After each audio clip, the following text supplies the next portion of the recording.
Today's hot sheet, I'm discussing a Ryan Serhant interview on Bloomberg TV, down payments leveling off as affordability pressures continue, and mortgage applications for the past week. Today is Wednesday, October 22, 2025. I am Byron Lazine, and the hot sheet starts now.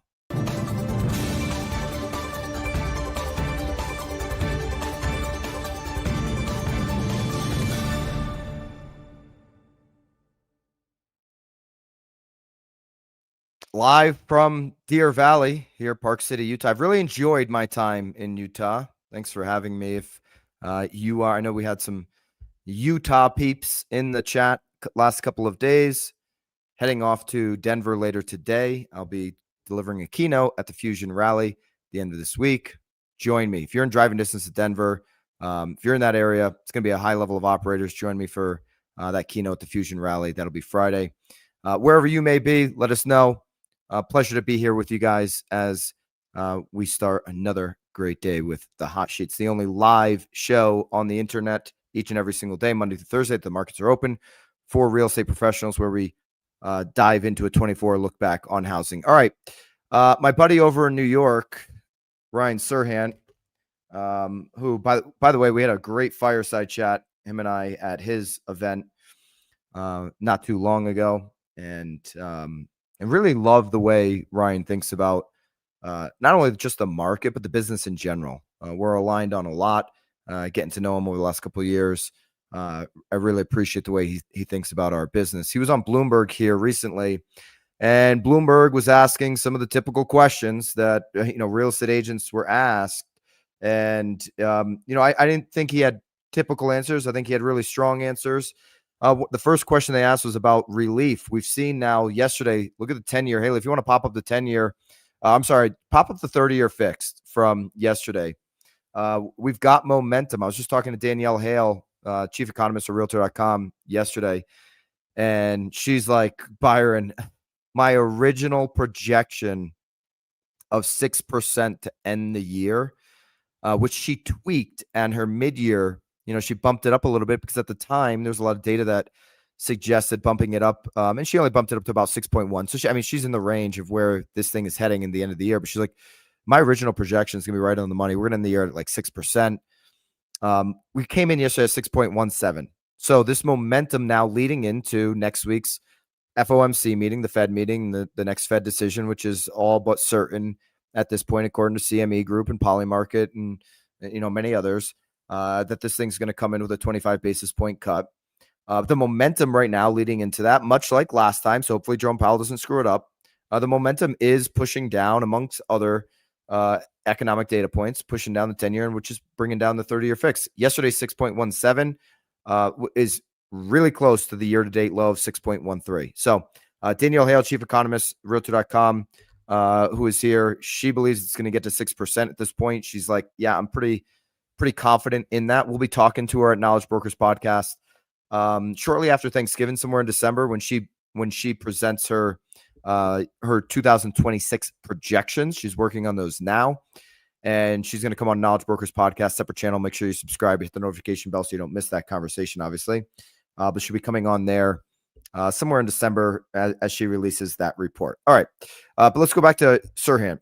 And the question that they asked on Bloomberg TV is this current relief, the relief right now that we're experiencing on the 30-year fixed mortgage rate, enough to now say that we're entering a buyer's market? Remember, time of year, this is a better time to buy. When we talk about all those data points, this is a better time to buy than March or April, right? March, there's going to be limited inventory and prices are higher on a 12-year cycle. So we know seasonality, buyers have a little bit more leverage. There's certainly been more inventory in, Sunbelt states and a lot of parts of the country right now, which has helped buyers have an advantage in a negotiation. And now we've got a little bit of flexibility on the rates. We've got some relief on the inventory. Is this relief right now that buyers are experiencing enough to call it a buyer's market? Haley, let's jump into Serhant's answer on that. So some relief for buyers. Is that enough to say this is a buyer's market? Are we on the way there? No one wants a lot of relief. because they don't want what comes with lots of relief. Every time you get a lot of relief, it comes because something terrible is happening and everyone goes on their heels anyway. We should have another Fed rate cut roughly, right, in about a week or so. That'll slowly put pressure on mortgage prices. Although I don't know, because we have a government shutdown right now, so no one knows what's happening. Unemployment, we don't know. And we just keep moving forward. But your 30-year is in the low 60s. ARMs are in the high. Stop them there, Haley. So I think the thing to remember here as we talk about how low will rates go, and that was in that first part of the answer here from Serhant. How low will rates go? Well, if they go low and they go low fast, to his point, bad things are happening. Okay, to pull the rate down, into a low 5 scenario quickly, into an under 5 scenario, something in the economy is not working.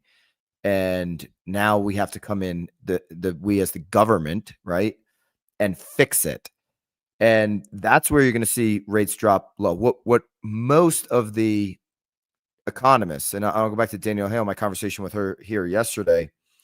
Most of the chief economists are anticipating is a continuation of the 10-year and the 30-year normalizing, and the spread between the two. And even if the 10-year doesn't move down, say it stays the same, where we've essentially been at about 4 right now, which a lot of projections are a little bit higher. But if that spread continues to improve to normal, that the 30-year fix is going to slowly come down, and we could be experiencing a 5 handle. A 5 handle, for the reasons we were talking about yesterday on the hot sheet, can feel really good to a lot of people.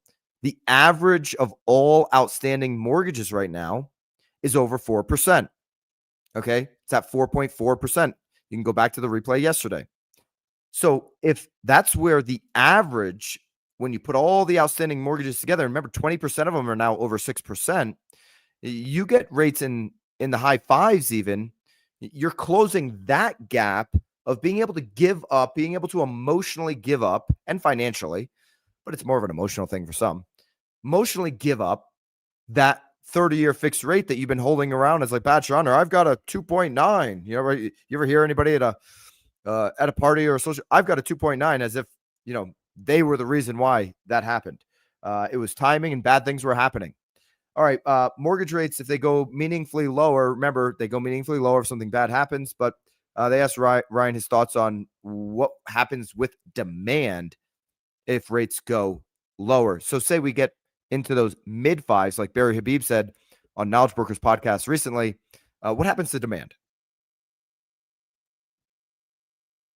Go ahead. Continued pressure on mortgage rates, because if we do get meaningfully lower, where things actually start to feel a little bit cheaper, I mean, how many buyers are just lined up on the other side of those lower rates, ready to jump in? About 4 million. Yeah. Yeah, like if you look at historically where we were in probably the healthiest real estate market we've known in the last 25 years, we should have at least 6 million, if not more, home sales nationally every year. We're hovering now at around 4, and that's where we've been for the last 3 years in a row. And you're starting to see some of that weakness. September, I think, had the longest days on market for a home in the United States, about 50. In 10 years.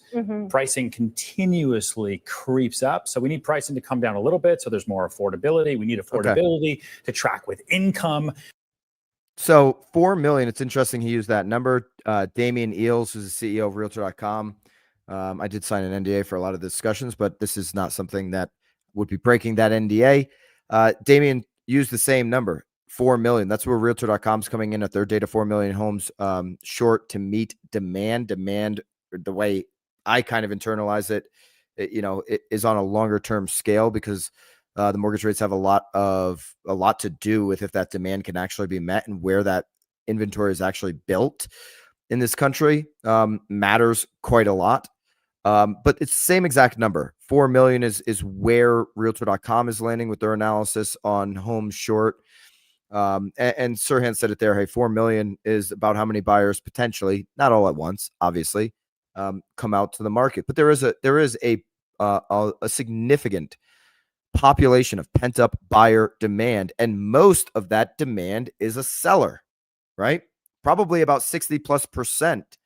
of that buyer demand as the rates come down and it becomes more attractive financially for that seller to say, oh, I do want to move. Rates are in a spot now where I'm comfortable giving up this rate at which I hold my current home. That's probably 60%. You only have about a third of buyers who are first-time home buyers. So if you're not a first-time home buyer, then you've got a house in order to sell. And we're talking about it at the BAMX Mastermind role play yesterday for BAMX members. Jump into school if you want to do those on Tuesday before the hot sheet. We're talking about the conversations in the talking track and the framework to be able to position those potential sell. Hey, if the rates do hit the high fives next year, I'm just kind of getting curious about what my house would be worth if I were to sell it, because if they hit the fives, I'd be a seller, right? And these conversations are happening now over the winter. You're not going to see an increase in new listings over the winter. You're going to see a decrease. But you're going to see an increase in people getting curious about what the spring market could be to them.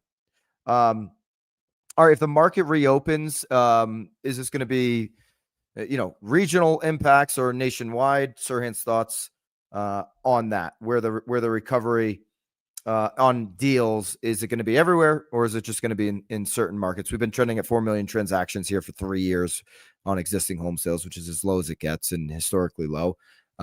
So as things ease up, who gets the benefit? If we do see that market open back up, is that going to be across the nation, or is it going to be confined to certain geographical regions? No, it'll be across the nation. The luxury market is always there, right? It has its peaks and valleys, but people are always excited to buy luxury because they look at it as an alternative to other types of investments, right? Like gold. Gold is up, 66% this year? Those buyers are also putting dollars into real estate. What we really want is for the average American to be able to balance the monthly costs from a rental to a home. And right now, it is cheaper to rent in most markets than it is to buy, where in a lot of markets, the starter price is still over $1 million. Just on that last point, though, about luxury buyers. So the luxury point is right on the money. We've seen an increase in luxury sales this year. So as hard as this market has been, there's been an increase year over year on luxury sales. All right, a couple other thoughts from the conversation there. He closed out talking about those locked in seller rates that sellers on the lower rates that I was just mentioning. He has a little bit of a different approach of this on like, hey, you're giving up this rate, but your life is continuing to move. So how long do you want to stay in a house? And maybe you give up a little bit here, but you're getting it on the other end. So, when he talks about timing the market, it doesn't happen. I agree with that. You can't, it's very difficult to time the market. And if you're giving it up here a little bit, you're getting it on the other end. The homeowner tenure, as we looked at here recently this week, is now, closer to 10 years than it is closer to anything else. So that benefit of time always persists. All right. Realtor.com. Here's a report that the typical down payment is holding strong at 14.4% right now. And that's Q3 2025. That's coming in at 30,400. That number, that down payment, 14.4%, may feel, that doesn't feel like that much. It's 118% up from 2019. Okay. So in this current environment, in this current market, if a seller says, well, gee, I don't feel like I'm getting enough of a down payment to feel comfortable about this deal. Really, if you were selling back in 2019, you'd get 117% less on average on these down payments. Buyers have a little bit more leverage right now. They have a little bit more flexibility. They could be putting less down in a lot of markets. This isn't like 2021 where buyers are doing absolutely anything they could do to win the deal and potentially even putting, non-refundable deposits down. Things have changed. Right now, the median FICO buyer score is at 735. So we have a very strong buyer right now. Going to Serhant's point in this report, luxury homes drove up 5.8% in sales total. So those numbers are moving up, but the buyers that we're seeing come through in this low environment of existing home sales, 4 million existing home sales, still trending at that number the last 3 years. The buyers that we have coming in are very strong. And this counters the argument that we're going to get into some type of mortgage situation. Just because it happened one time in history doesn't mean it's always going to repeat itself. Haley, if you want to go to today's home buyers are highly qualified, I threw this slide into school for obviously BAMX members. You can grab it there in the hot sheet classroom. I mean, look at where we were. I mean, 14, 15, 16, 17, 18, 19. We were well out of kind of all those, GFC years. And you saw an average home buyer in the, 17s, okay, 717, 715, a couple of times during that time period, they peaked out at 720. Today's home buyer, highly qualified, the most qualified we've seen over a decade, okay, coming in at 735. These are near historic all-time highs on how qualified today's home buyer is.